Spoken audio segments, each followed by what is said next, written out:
हमारे साथ इस पूरे चर्चा में शामिल हो गए हैं हमारे दो सहयोगी। राकेश खंडूरी जी हमारे साथ जुड़ रहे हैं, हमारे वरिष्ठ सहयोगी हैं। साथ ही दीपक तिवारी भी हमारे साथ जुड़ रहे हैं इस पूरी चर्चा में। आप दोनों का बहुत स्वागत है इस चर्चा में। खंडूरी जी, पहला सवाल आपसे ही आता है कि अंजलि दमानिया ने ये तमाम आरोप लगाए हैं एक आरटीआई एक्टिविस्ट होने के नाते, आप इन आरोपों को सच्चाई की कसौटी पर कितना खरा पाते हैं? हालांकि अब ये जांच का विषय है, लेकिन फौरी तौर पर एक प्राथमिक आधार पर हम बोले तो इन आरोपों में कोई सच्चाई नजर आती है? देखिए आशीष जी, ये केवल महाराष्ट्र की बात नहीं है जी। नेताओं का, जब एक पॉलिटिशियन, एक राजनीतिज्ञ अगर उसका अपना एक कारोबार भी है तो इस बात का बहुत खतरा रहता है कि कारोबार और जो राजनीति है उन दोनों के बीच में जो एक लक्ष्मण रेखा होती है वो टूटनी नहीं चाहिए।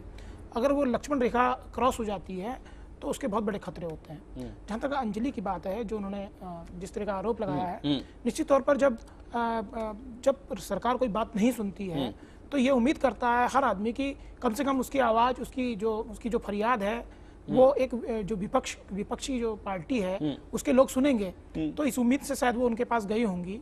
लेकिन जिस तरह का जवाब, अगर उसमें सच्चाई है जो उनको जवाब दिया गया है जी, अगर इसमें सच्चाई है कि उनके कारोबारी रिश्ते हैं इसलिए वो इस बात को नहीं उठाएंगे, तो मुझे लगता है कि जो नितिन गडकरी का ये जवाब बड़ा निराशाजनक है और ये पूरे देश के लिए, क्योंकि वो राष्ट्रीय नेता हैं और एक बहुत बड़ी पार्टी के, जिससे जो इस देश में शासन करने के लिए एक हकदार मानी जाती है, उसको एक दावेदार माना जाता है, एक मजबूत दावेदार माना जाता है कि वो इस देश में आएगी, केंद्र में सरकार बनाएगी। उसका अगर जो अध्यक्ष है, जो उसका नेतृत्व कर रहा है, अगर वो ऐसी बात करता है, अगर ऐसा विश्वास तोड़ता है, केवल अंजलि नहीं, एक आम आदमी भी उनके पास जा सकता है इस बात को लेकर कि मेरे साथ बेइंसाफी हो रही है, आप इसकी आवाज उठाएं। तो मुझे लगता है कि रिश्तों से बड़ा, जब वो किसी पार्टी के कारोबारी रिश्तों से बड़ा, उससे ऊपर उठकर उनको अपनी जिम्मेदारी निभानी चाहिए, क्योंकि वो एक पॉलिटिशियन के नाते इस इतिहास में जाने जाएंगे, एक कारोबारी के नाते इस इतिहास में नहीं दर्ज होगा उनका नाम।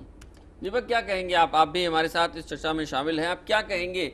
आपको लगता है अंजलि दमानिया के जो तमाम आरोप हैं, क्योंकि इंडिया अगेंस्ट करप्शन को भी अब हम ये नहीं देख सकते हैं कि ये महज एक ऐसी समाज सेवी संस्था है। अब हमारे मन में, मुझे लगता है जगदम्बिका पाल के मन में भी ये छवि रही जब वो ये बयान दे रहे थे, जो बयान अभी हमने अपने दर्शकों को सुनाया, कि एक राजनीतिक पार्टी भी जल्द होने वाली है इंडिया अगेंस्ट करप्शन। ऐसे में इस परिप्रेक्ष्य में अगर हम लेते हैं इस अंजलि दमानिया के आज के इन आरोपों को, कहाँ तक आप सही पाते हैं?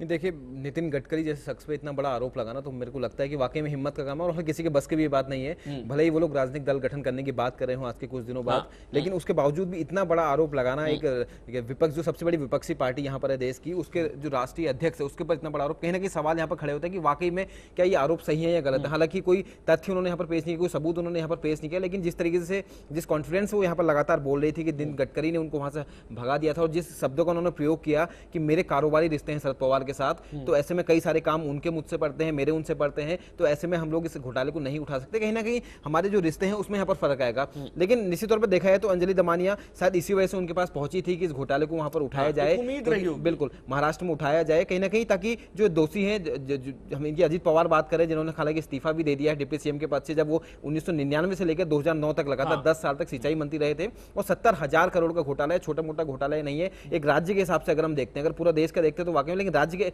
परिप्रेक्ष्य में देखते हैं तो 70,000 करोड़ का घोटाला काफी बड़ा घोटाला होता है। तो निश्चित तौर पर घोटाला बड़ा था, और सबसे बड़ी बात यह है कि अंजलि दमानिया ने अपने सहयोगियों के साथ मिलकर इस घोटाले का पर्दाफाश किया था। तो निश्चित तौर पर उन्हें इस पूरे घोटाले की एक चीज मालूम थी कि किसने कहां पर क्या क्या गड़बड़ियां की हैं, जिसके बाद ही इस पूरे मामले का खुलासा हुआ था। तो कहीं ना कहीं नितिन उनके खिलाफ तो वो लगातार मुहिम छेड़ी हुई थी, लेकिन भाजपा अध्यक्ष के पास इस उम्मीद से वो पहुंची थी कि वाकई में शायद वो उनको सहयोग करेंगे, मुख्य विपक्षी दल होने के नाते इस मुद्दे को वहां पर उठाएंगे, ताकि जो लोग दोषी हैं वो बच जाए। क्योंकि हम लगातार देखते हैं 10 सालों तक वहां पर वो सिंचाई मंत्री रहते हैं, इतना सारा कुछ होता है, लेकिन उसके बाद अभी वो इस्तीफा देते हैं, वो भी जब सिंचाई विभाग का एक पूर्व इंजीनियर ये चिट्ठी लिखकर इसका खुलासा करता है कि वाकई में जितने काम वहां पर किए गए हैं उतने का काम नहीं हुआ है।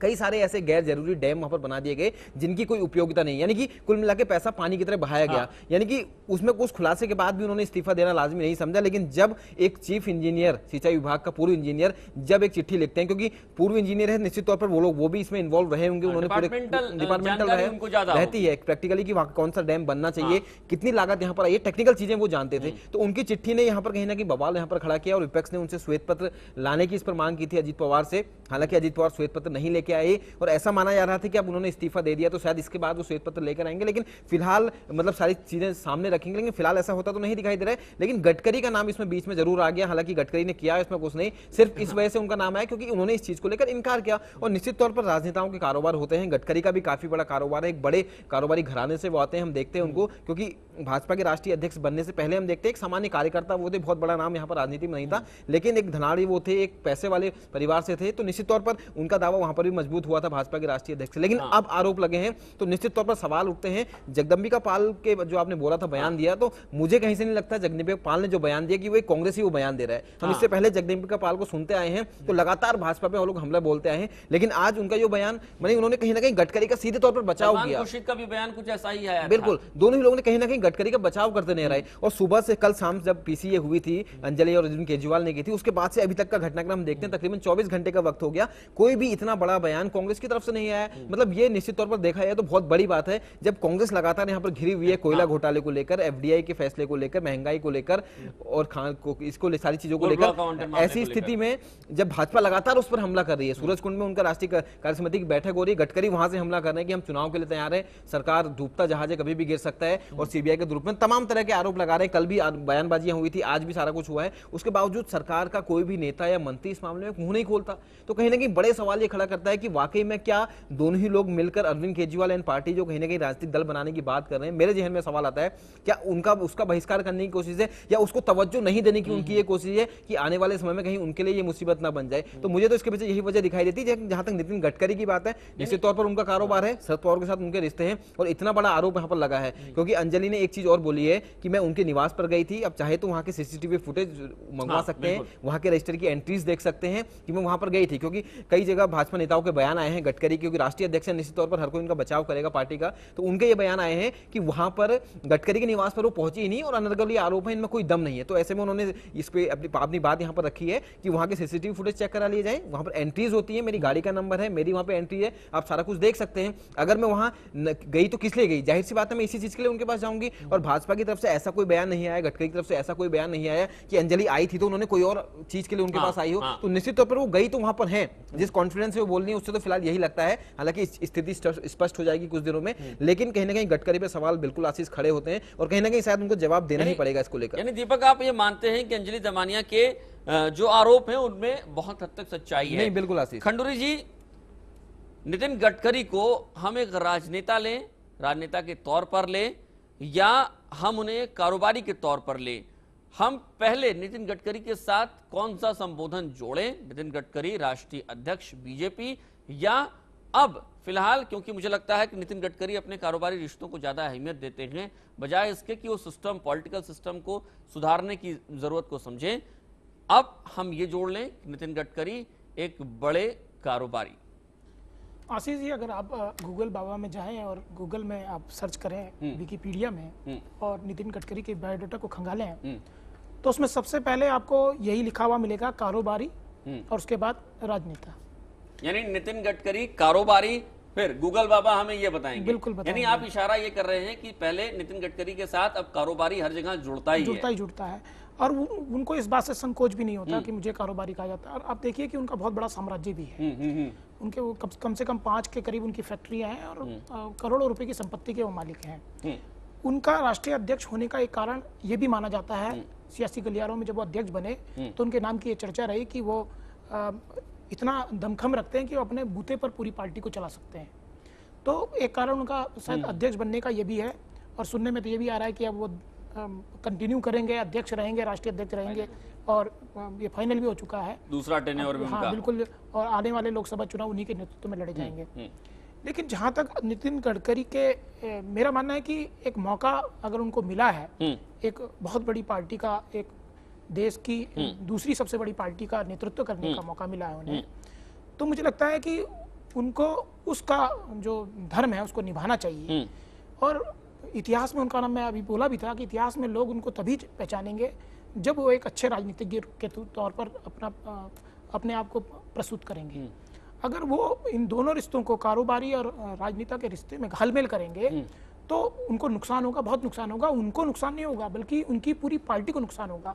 अध्यक्ष के चरित्र से पूरी पार्टी का चरित्र, चाल चरित्र और चेहरे की जो बात करती है बीजेपी, उसकी मेरे को लगता है कि चाहे कितनी बड़ी कुर्बानी देनी पड़े, पार्टी अध्यक्ष हो या पार्टी के बड़े नेता हो, चाहे छोटा नेता हो, चाल चरित्र चेहरे की अगर वो रक्षा नहीं कर पाएंगे तो फिर पूरी पार्टी में और दूसरी पार्टी में कोई फर्क नहीं रह जाएगा। बीजेपी के सामने संकट आ गया है। मुझे लगता है कि देखिए अभी तक पार्टी की तरफ से ऐसे कोई सबूत पेश नहीं किए गए हैं और पार्टी के स्टैंड को देख भी लीजिए। इस पूरे मामले में पार्टी ने अभी तक कोई ऐसी भूमिका नहीं निभाई है राष्ट्रीय स्तर पर जिससे हम अंजलि के आरोपों को सिरे से खारिज कर दें। और मुझे लगता है कि इसमें अभी भी बीजेपी के पास एक मौका है, वो इस पूरे मामले में सक्रियता दिखाकर इस बात को झुठला सकती है। अब देखना होगा कि इस मामले में बीजेपी का अगला स्टैंड क्या होता है। बिल्कुल। अब इस बहस को थोड़ा सा मैं मोड़ता हूं, एक बयान सुनाते हैं अरविंद केजरीवाल का, अपने दर्शकों को एक बयान सुनाते हैं। अरविंद केजरीवाल का ये बयान भी आया है। अरविंद केजरीवाल ने भी एक बयान दिया है। दरअसल अरविंद केजरीवाल अंजलि दमानिया के साथ मौजूद थे उस वक्त जब ये प्रेस कॉन्फ्रेंस हो रही थी। ये तमाम आरोप नितिन गडकरी पर लगाए जा रहे थे। दर्शकों को भी कुछ दिनों पहले अरविंद केजरीवाल का वो आंदोलन याद होगा जब उन्होंने आंदोलन किया था और नितिन गडकरी, यहाँ तक कि यूपीए सरकार के तमाम जो मंत्री हैं उनके साथ साथ नितिन गडकरी के आवास के बाहर भी उन्होंने अनशन किया था और आंदोलन किया था, प्रदर्शन किया था। उस वक्त हालांकि उनके अपने ही सहयोगियों ने अरविंद केजरीवाल के इस बात का विरोध भी किया था। क्या अरविंद केजरीवाल भी ये जस्टिफाई करना चाह रहे थे? क्या उनके संज्ञान में नितिन गडकरी का ये चरित्र पहले भी था? ये भी सवाल हैं हमारे सामने। पहले अरविंद केजरीवाल का एक बयान सुन लेते हैं, उसके बाद चर्चा जारी है। सत्ता पक्ष वाले लोगों के साथ मिलकर बिजनेस करेंगे तो फिर पक्ष और विपक्ष दोनों के बीच में कोई अंतर नहीं रह जाता और इस देश के लोग किसके पास जाएं। तो हम नितिन गडकरी जी से सीधे सीधे 4 सवाल पूछना चाहते हैं। पहला सवाल तो हम ये जानना चाहते हैं कि क्या आपने सिंचाई घोटाले के मामले में आज तक एनसीपी, अजीत पवार या शरद पवार की भूमिका को लेकर कभी भी प्रश्न उठाए? क्या आपने उसका सिंचाई घोटाले का विरोध किया? यदि नहीं तो क्यों? नंबर 2, शरद पवार जी या उनसे संबंधित कंपनियों के साथ आपके क्या क्या बिजनेस इंटरेस्ट्स हैं, ये बताया जाए, ये देश जानना चाहता है। नंबर 3, नितिन गडकरी जी ने कहा कि 4 काम शरद पवार जी उनके लिए करते हैं और 4 काम वो शरद पवार जी के लिए करते हैं। तो हम ये जानना चाहते हैं, देश ये जानना चाहता है कि वो कौन कौन से काम हैं जो आज तक शरद पवार जी ने नितिन गडकरी जी के लिए किए और वो कौन कौन से काम हैं जो नितिन गडकरी जी ने शरद पवार जी के लिए किए।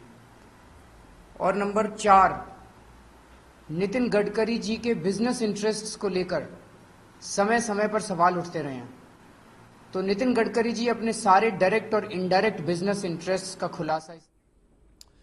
तो अरविंद केजरीवाल का ये बयान है। ये बयान नितिन गडकरी के खिलाफ कह सकते हैं आप, और नितिन गडकरी के लिए यहाँ पर अपनी सफाई पेश करने का एक मौका भी है। चर्चा हमारी जारी है। खंडूरी जी, नितिन गडकरी से 4 सवाल पूछे हैं अरविंद केजरीवाल ने। चर्चा हमारी अब तक इस मुद्दे पर थी कि क्या वाकई में नितिन गडकरी पर जो आरोप लगे हैं वो सही हैं। अब इस चर्चा में एक और मोड़ आता है। अरविंद केजरीवाल को आप इस पूरी चर्चा में शामिल करिए। अब आप क्या कहेंगे? अरविंद केजरीवाल क्या अपने उस दावे को जस्टिफाई कर रहे हैं जिसपे वो पहले भी कायम थे? क्योंकि हमने देखा था जब मैं अरविंद हूं कि टोपी लगाकर नितिन गडकरी के आवास के बाहर प्रदर्शन हो रहा था, अरविंद केजरीवाल भी थे। क्या उस वक्त भी इन्हें पता था और उसी चीज को यहाँ पर लेकर आए हैं, जस्टिफाई करने की कोशिश हो रही है? देखिए, ऐसी चीज, इन तमाम सवालों से पहले तो मैं ये बता दूं आपको कि अरविंद केजरीवाल अब दिखने लगे हैं कि वो एक पॉलिटिकल पर्सन हो गए हैं। अभी पार्टी उनकी बननी है और पार्टी बनने से पहले उन्होंने ये जाहिर करना शुरू कर दिया है कि एक जो राजनेता होता है उसकी शारीरिक भाषा कैसी होनी चाहिए, वो उन्होंने दिखाया आज। और मुझे लगता है कि मैं उनका पहला पॉलिटिकल ये बयान देख रहा हूँ। और सबसे बड़ी बात है कि एक आरोप पूरे अन्ना हजारे के जो आंदोलन था उस पर ये एक आरोप लगता था कि परोक्ष रूप से ये जो पूरा आंदोलन है ये यूपीए सरकार के खिलाफ है, खास तौर पर कांग्रेस के खिलाफ है। तो मुझे लगता है कि अरविंद केजरीवाल ये कोशिश पूरी करना चाहते हैं और वो मौका नहीं चूकना चाहते ये कि उन पर ये आरोप लगे कि वो किसी एक पार्टी का फेवर कर रहे हैं। और ये जो मौका उनके हाथ लगा है, इस मौके के जरिए वो इसको पूरी तरह से इस आरोप को सिरे से खारिज कर देना चाहते हैं। इसलिए उन्होंने इस मुद्दे को बहुत अच्छी तरह से पकड़ा है। अगर वो नितिन गडकरी के खिलाफ कुछ बोलते हैं, उनसे 4 सवाल करते हैं और वो चारों सवाल वाकई बहुत अगर ऐसा पूरा का पूरा प्रकरण बना तो 4 सवाल लाजमी है उठने। ये हर आदमी के जहन में आएंगे कि वो 4 काम कौन से थे। निश्चित तौर पर वो 4 ऐसे कौन से काम हैं जो 4 वो करते हैं और 4 शरद पवार करते हैं, और उनके जो कारोबारी रिश्ते हैं उनका खुलासा होना चाहिए। निश्चित तौर पर हर आदमी ये जानना चाहता है।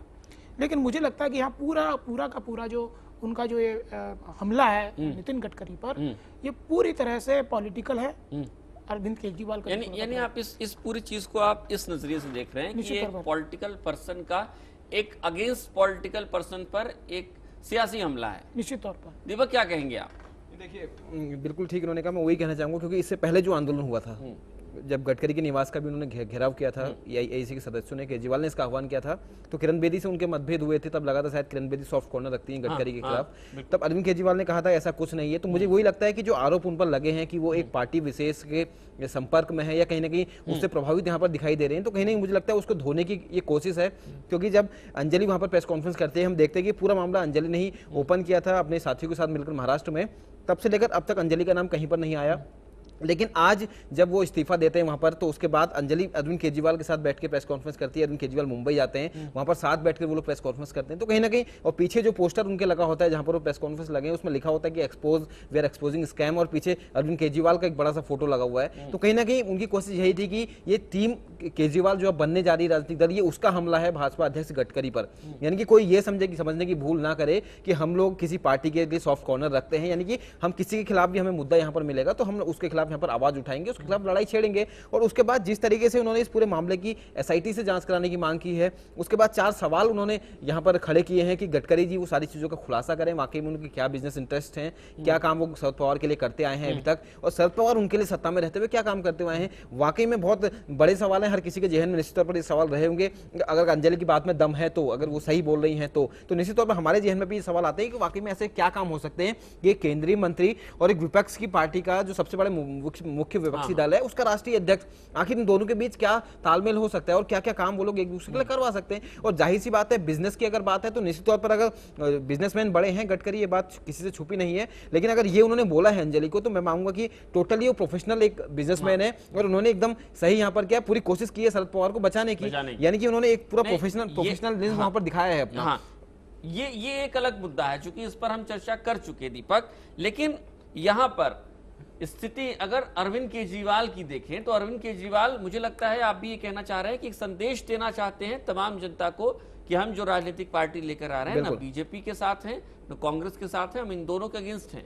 नहीं, मैं तो बिल्कुल आपने ठीक है, यही का सारा कुछ हो रहा है। और ये पहली घटना है। इसके बाद हमें आने वाले दिनों में कई सारी ऐसी चीजें निकल कर आएंगी जो भाजपा के खिलाफ भी होंगी, कांग्रेस के खिलाफ होंगी, तमाम राजनीतिक दलों के खिलाफ होंगी। क्योंकि मुझे नहीं लगता कि किसी भी राजनीतिक दल के नेता के खिलाफ, मंत्री के खिलाफ जो सत्ता में बैठा है उसके खिलाफ कोई भी लीक पॉइंट ढूंढना इतना मुश्किल काम है। और आज के समय में जब आरटीआई है, इतना बड़ा हथियार आपके पास है, तो आसानी से आप उस चीज को प्राप्त कर सकते हो। अंजलि ने उसका प्रयोग किया तो इस घोटाले का खुलासा किया, और अरविंद केजरीवाल को तो इसमें महारत हासिल है। तो आने वाले टाइम पे उनका सबसे बड़ा हथियार उनके खिलाफ यही रहेगा, और ऐसे में सभी पार्टियों के खिलाफ वो मुहिम यहाँ पर छेड़ेंगे, मुझे ऐसा लगता है। लेकिन इस बात से बिल्कुल ये तय है कि कहीं ना कहीं उन्होंने उस आरोप जो उन पर लगे हैं उसको धोने की कोशिश यहां पर की है। और ऐसे में उसके बाद लगातार 3 बार वो प्रेस से मुखातिब होते हैं इस पूरी घटना में आने के बाद। ये नहीं कि कहीं ना कहीं उन्होंने इस घटना पर इंटरेस्ट दिखाया है, क्योंकि कांग्रेस इस पूरे मामले पर शांत बैठी है। जगदम्बिका पाल का बयान हमने सुना, सलमान खुर्शीद का बयान हमने सुना, तो कांग्रेस ने एक तरीके से चुप्पी से साथ रखी इस मामले को, वो आगे नहीं बढ़ाना चाहती। अब इसे कह सकते हैं कि एनसीपी का दबाव सरकार पर हो, क्योंकि महाराष्ट्र में जो कांग्रेस की सरकार है एनसीपी के बूते पर चल रही है। अगर एनसीपी समर्थन वापस ले लेती है वहां पर, तो सरकार वहां पर पर भी संकट में आ जाएगी।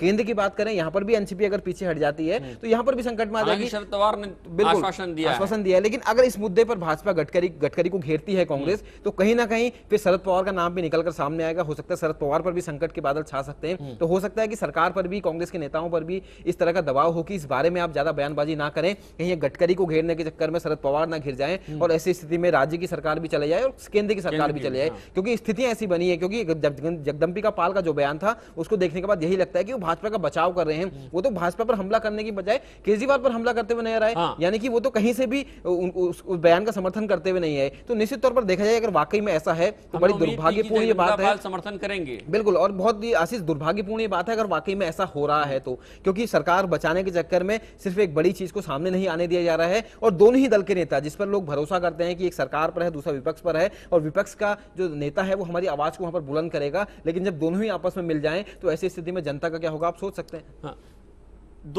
आप दोनों से मैं एक मुझे समझ में आता है। पहले हम देखते हैं नितिन गडकरी पर आरोप लगते हैं, एक देश में प्रमुख विपक्षी दल के राष्ट्रीय अध्यक्ष पर आरोप लगते हैं।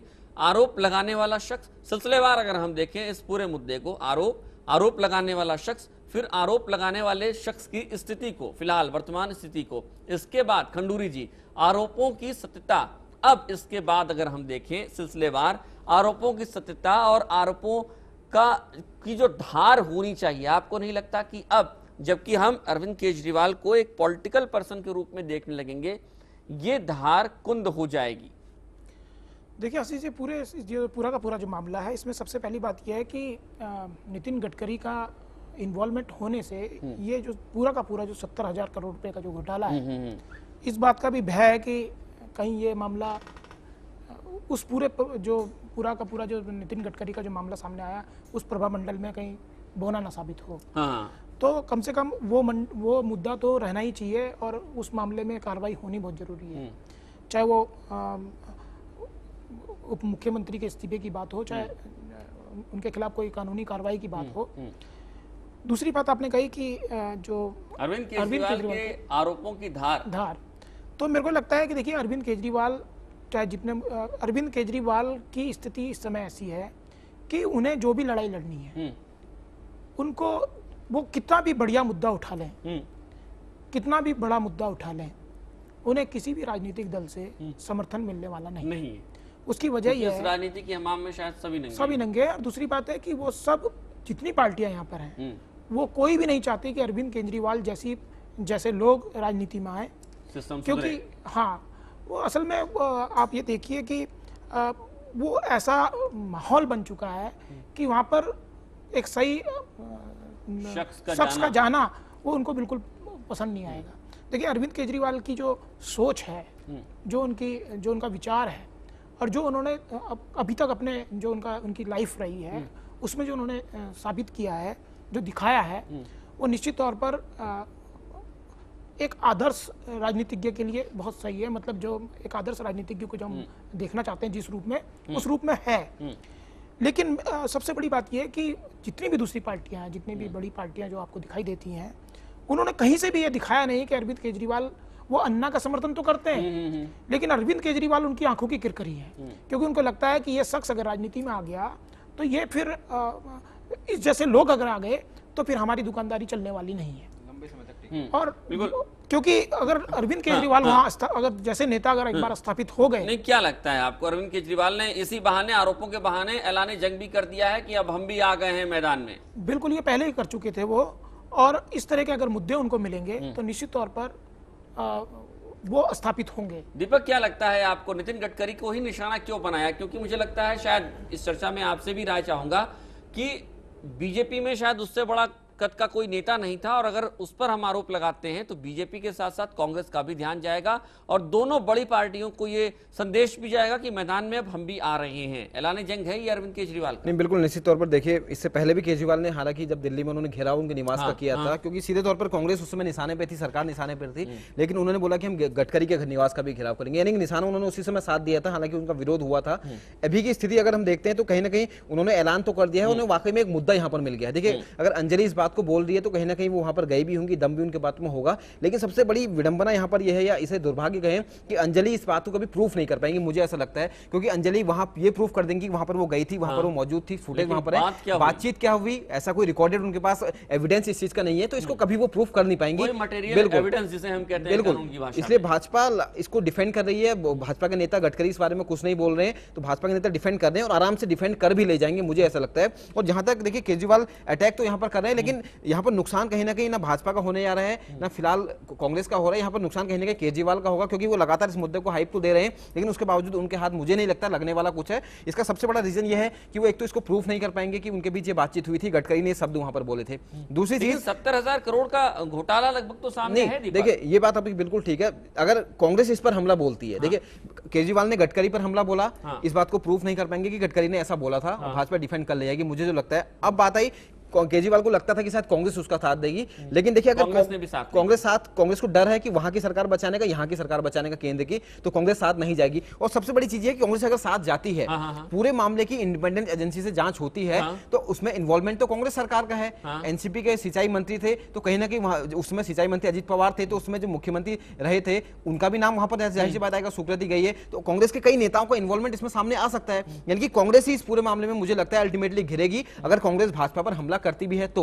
यानी कि भाजपा पर हमला नहीं भी कर दी तो भी भाजपा को मुझे लगता है कोई फर्क नहीं पड़ेगा, करेगी तो भी गडकरी यहां पर साफ तौर पे बसते हुए नजर आ रहे हैं। केजरीवाल की जहां तक बात है, केजरीवाल ने चीज तो उनको सही मिली, मुद्दा एकदम सही मिला, लेकिन मुझे लगता है कि समय ये गलत था। शायद इन घोटालों के आने से पहले ये चीज उनके पास होती, या सारा माहौल एकदम नॉर्मल हो गया होता, महाराष्ट्र में सियासी संकट नहीं चल रहा होता, केंद्र की सरकार में सियासी संकट नहीं चल रहा होता, कोयला घोटाला नहीं आया होता, एफडीआई पर फैसले नहीं लिए गए होते, महंगाई इतनी नहीं बढ़ी होती, तो मुझे लगता है कि शायद कांग्रेस इतनी मुश्किल में नहीं आती और भाजपा पर हमला करने का इतना अच्छा मौका वो गंवाती नहीं। लेकिन वो हमला करती भी है, मामले की भाजपा कहती है चलिए आप जांच करा लीजिए, कोई इंडिपेंडेंट एजेंसी पूरे मामले की जांच करती है, तो कांग्रेस की सरकार में घोटाला हुआ, इसलिए फंसेगी कहीं ना कहीं कांग्रेस। अजीत पवार जो एनसीपी के, शरद पवार जो केंद्रीय मंत्री, जिनका अच्छा खासा दखल है सरकार में, उसके भतीजे हैं और उनकी वहां पर उनके समर्थन से वो सरकार चल रही है। यानी कांग्रेस बड़े धर्म संकट में, शायद कि इतना अच्छा मौका शायद वो कांग्रेस वाले मलाल भी कर रहे होंगे इस चीज का कि वाकई में इतने बढ़िया समय पर ये मौका आया था, लेकिन कहीं ना कहीं शायद समय उनका अच्छा नहीं चल रहा है, इसे हम यही कह सकते हैं। क्योंकि आदमी को, मेरे को भी वही लगता है जो मैंने भी कई बार सुना है कि आदमी को लड़ना भी चाहिए, लेकिन जब समय आपके मुफीद ना हो तो आप लड़ाई ना करें, आप निश्चित तौर पर आपको हार का सामना करना पड़ेगा। कांग्रेस भी इसी स्थिति में यहाँ पर दिखाई दे रही है कि अभी वो भाजपा से भिड़ती है, लड़ती है, हमला करती है, तो निश्चित तौर पर हार उसी की होनी है, क्योंकि परिस्थितियां कुछ ऐसी यहां पर बन रही है। जहां तक केजरीवाल का सवाल है, मेरे को लगता है कहीं ना कहीं उनका भी शायद दुर्भाग्य ने साथ नहीं दिया, गलत समय पर उन्होंने मुद्दा उठाया, लेकिन लगता है आने वाले समय पे जो जुझारूपन उन्होंने दिखाया है, जिस ऊर्जा के साथ मैदान में वो उतरे, मुझे लगता है हो सकता है आने वाले समय पे और बढ़िया चीज वो लेकर आएंगे। मुझे लग रहा है, उम्मीद करते हैं जिस राह में वो जा रहे हैं सफल भी हो, लेकिन सबसे बड़ी चीज ये है कि खुद को उनसे कैसे बचा पाएंगे, सबसे बड़ा सवाल उनके सामने यही खड़ा। नितिन गडकरी के ऊपर भी सवाल खड़े हो रहे हैं। अरविंद केजरीवाल और उनकी सहयोगी अंजलि दमानिया ने ये आरोप लगाए हैं कि अपने कारोबारी रिश्तों की वजह से शरद पवार को छूट दे दी नितिन गडकरी ने और सिंचाई घोटाले को दबाने की कोशिश भी की। आपको बता दें कि महाराष्ट्र में सिंचाई व्यवस्था को दुरुस्त करने के लिए लगभग 10 सालों में 70,000 करोड़ रुपए खर्च किए गए। तमाम जगहों पर डैम बनाने की परियोजना थी, लेकिन जिन इलाकों में डैम बनने चाहिए थे वहां बने नहीं, और जिन इलाकों में कोई जरूरत नहीं थी वहां पर बेवजह डैम्स बना दिए गए और डैम्स की जो कैपेसिटी थी उनमें भी छेड़छाड़ की गई। इन तमाम आरोपों के बाद 70,000 करोड़ के घोटाले का आरोप लगने और उसे दबाने के आरोपों के बाद नितिन गडकरी और उनकी पार्टी उनके बचाव में जरूर आ गई है।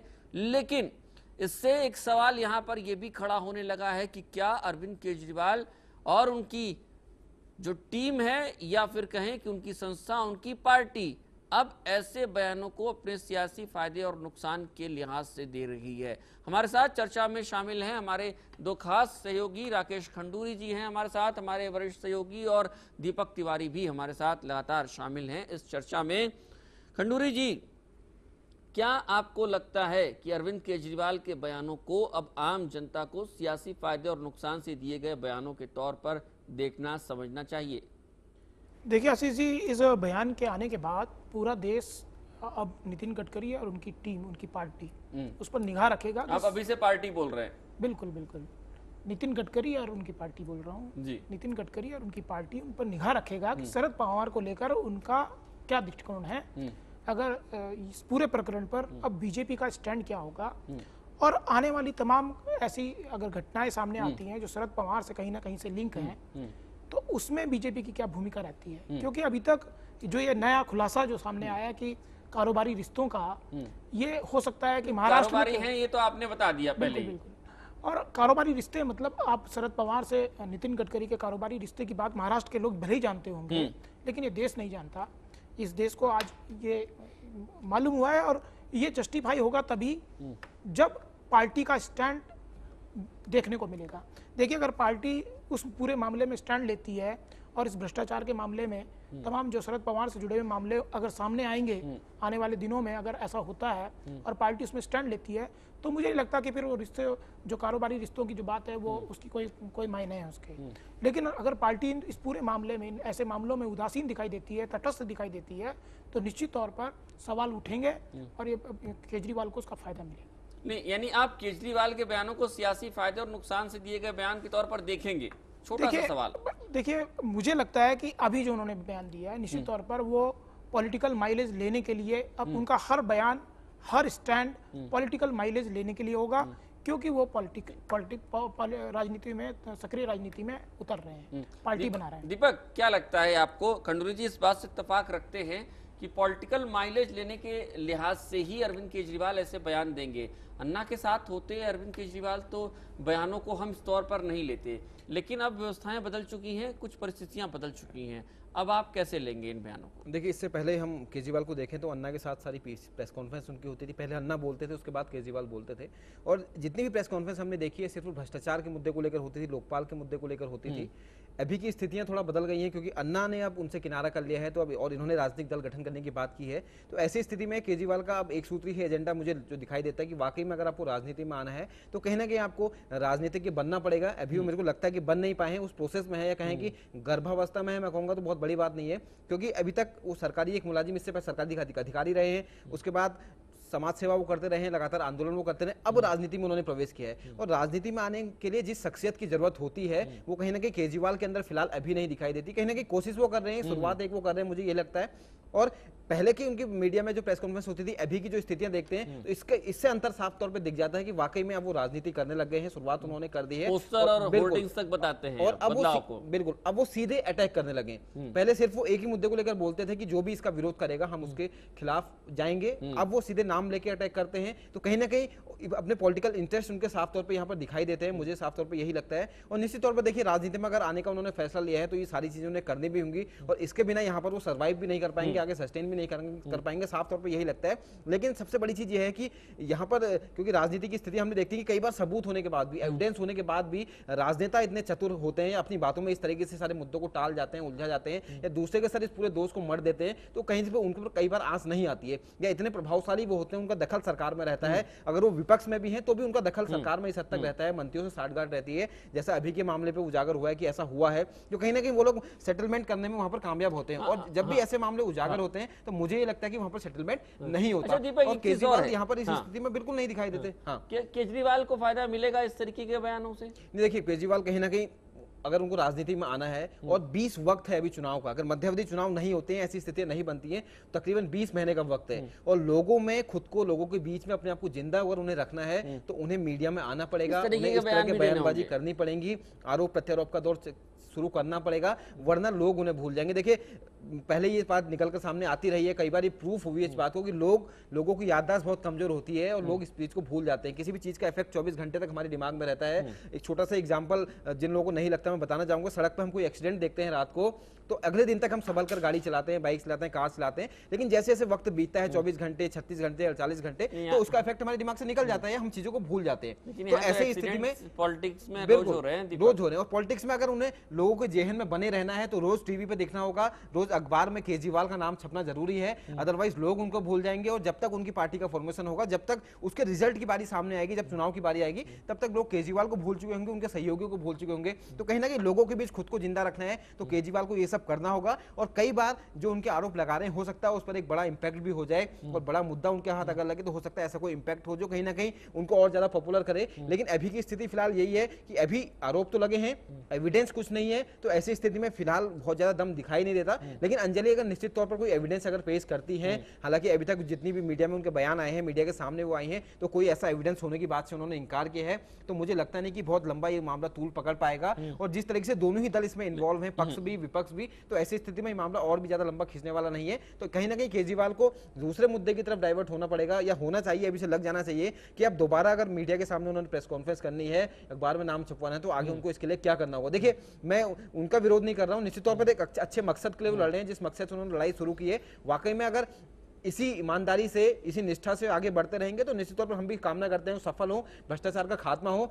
लेकिन खुद को बचाना होगा। केजरीवाल जी अगर इस बात को सुन रहे हैं तो खुद को बचाना बहुत मुश्किल यहाँ पर है। और जब आप आरोप प्रत्यारोप के दौर में घुस जाते हो बीच में, तो आप जब किसी पर कीचड़ उछाल रहे हैं तो निश्चित तौर पर आप पर भी छीटाएंगे। ऐसी स्थिति में आप जो भी बयानबाजियां करेंगे, जो भी कदम उठाएंगे, आपको भी यहाँ पर बचकर रहना होगा। बिल्कुल दीपक खंडूरी जी, वक्त बहुत कम है, चूंकि हम अब अपने इस प्रोग्राम को खत्म करने की ओर बढ़ रहे हैं। दीपक ये मानते हैं कि ये सियासी फायदे नुकसान के तहत दिया गया बयान है और इसका फायदा उठाने की कोशिश भी करेंगे। क्या अब 2 अक्टूबर की तैयारी में पूरी तरीके से लग गए हैं, और जो टेंटेटिव डेट थी कि शायद उस वक्त पार्टी के नाम का ऐलान हो जाए, पार्टी का ऐलान हो जाए, और अगले 20 महीनों तक जनता को ये याद में दिलाना, अब मुझे लगता है कि बड़ा काम रहेगा अरविंद केजरीवाल को, और इसी की प्रैक्टिस कर रहे हैं वो। देखिए, अरविंद केजरीवाल के सामने जो सबसे बड़ी चुनौती है, वो जितनी भी मुख्य धारा की राजनीति है उसमें अपनी जो उनकी राजनीतिक दल जो होगा वो उससे डिफरेंट कैसे होगा। दीपक जी बोल रहे थे कि उनको भी आरोप प्रत्यारोप की राजनीति में आना पड़ेगा। हाँ। तो मुझे लगता है कि यह देश सबसे बड़ा मतलब इस बात से बहुत ज़्यादा दुखी और क्षुब्ध है कि वो सिर्फ आरोप और प्रत्यारोप सुनता है और कुछ भी नहीं निकलता। मेरा मानना है कि अब ऐसी राजनीति का दौर आना चाहिए जहां अगर आप किसी मुद्दे को उठाते हैं तो उसको फिर सिरे तक पहुंचाएं। ये नहीं होना चाहिए कि राष्ट्रकुल खेल का मामला वो हाशिए पे चला जाता है, 2G आ जाता है, 2G के बाद दूसरा मामला आ जाता है, फिर तीसरा मामला आ जाता है, और आप उस मामले जो नया मामला है उस पर अटक जाते हैं और उस दूसरे मामले को भूल जाते हैं। तो मेरा मानना है कि ये तमाम जो आज की जो अब नए दौर की जो राजनीति है, मुझे लगता है कि अरविंद केजरीवाल के पास एक मौका है कि वो एक नई परिभाषा राजनीति की गढ़े और एक ऐसे राजनीतिक दल का उदय होना चाहिए जिस पर आम आदमी का विश्वास हो, और वो राजनीति ऐसी हो जो मुख्य धारा की राजनीति है उससे बिल्कुल हटकर और अलग दिखाई दे। अच्छा जी, इसमें जोड़ना चाहूंगा, मुझे लगता है इस चर्चा में शायद इसको बिना छुए हम निकल गए तो अधूरी रहेगी। देखिए, केजरीवाल ने 2 अक्टूबर को पहले तारीख रखी थी कि हम राजनीतिक दल का गठन की घोषणा करेंगे, लेकिन अब स्थितियां ये हैं कि उन्होंने बोला है कि शायद 2 अक्टूबर के बाद हम एक बार फिर जनमत संग्रह कराएंगे, उसके बाद ये फैसला लेंगे। और उससे ठीक पहले, एक दिन पहले उनका एक और बयान आया था कि हो सकता है 3 या 4 महीने बाद आपको अन्ना हमारे साथ खड़े दिखाई देंगे। अब अन्ना उनके साथ खड़े होंगे कि ये लोग वापस अन्ना के साथ खड़े होंगे, ये देखने वाली बात होगी। तो इस पर यहाँ पर एक गुंजाइश बचती है, मुझे दिखाई देता है उनके इस बयान के बाद कि हो सकता है कि अरविंद केजरीवाल अपने इस स्टैंड से पीछे हट जाएं, दोबारा से अन्ना के साथ खड़े हो जाएं। ऐसा हमें देखने को मिल सकता है, इसकी संभावना दिखाई दे रही है कहीं ना कहीं, और हो सकता है दोबारा से अन्ना के साथ वो एक मंच पर बैठे हों। संदालों को ये नहीं कह सकते हम कि पॉलिटिकल पार्टी वो नहीं गठित करेंगे। नहीं, मैं बिल्कुल वही चीज कह रहा हूं कि देखिए, अगर अन्ना के साथ उनका जाना होगा तो निश्चित तौर पर जब पॉलिटिकल पार्टी गठन नहीं कर रहे होंगे, इस स्टैंड से पीछे हट जाएंगे, तभी अन्ना के साथ वो जा पाएंगे। जैसा अन्ना का एटीट्यूड इसको लेकर रहा है, क्योंकि बहुत तीखा उनका बयान उस दिन आया था, ना मेरा नाम यूज करेंगे ना मेरा फोटो यूज करेंगे। तो मुझे लगता नहीं कि अन्ना दुख तो खैर इनके साथ आएंगे, जाना होगा तो इन्हीं को बैकफुट पर आना होगा। कहीं ना कहीं कुछ दिनों बाद हो सकता है ऐसा हमें दिखाई दे कि एक ही मंच पर ये लोग बैठकर फिर लोकपाल के खिलाफ आवाज यहाँ पर बुलंद कर रहे हो। तो उनके बयानों के बाद ऐसा लगता है, अब ये तो खैर भविष्य के घर में है कि केजरीवाल के दिमाग में क्या चल रहा, आगे वो लोग क्या फैसला लेते हैं, लेकिन ऐसी संभावनाएं अभी भी बनती यहाँ पर दिखाई दे रही हैं। बिल्कुल, बहुत शुक्रिया दीपक आपका, और खंडूरी जी आपका भी हमारे साथ जुड़े रहे हमारे इस चर्चा में। राकेश खंडूरी जी और दीपक तिवारी, आप दोनों का बहुत शुक्रिया इस चर्चा में शामिल होने के लिए। यकीनन यहाँ पर अरविंद केजरीवाल के लिए भी एक बड़ी चुनौती है इस बात को साबित करना कि वो नितिन गडकरी और यूपीए के तमाम मंत्रियों पर जो आरोप लगा रहे हैं वो अपने सियासी फायदे नुकसान के लिए नहीं लगा रहे हैं, और एक नई राजनीति की शुरुआत, नई धारा की राजनीति की शुरुआत करना भी यहां पर अरविंद केजरीवाल के लिए एक बड़ी बात होगी। कहीं ऐसा ना हो कि अगले कुछ सालों में हम अरविंद केजरीवाल जैसे नेताओं के लिए भी यही संबोधन इस्तेमाल करें कि राजनीति के हमाम में सभी नंगे हैं। अरविंद केजरीवाल को हम सब की शुभकामनाएं। फिलहाल इस विशेष में इतना ही, मुझे दीजिए अनुमति। नमस्कार।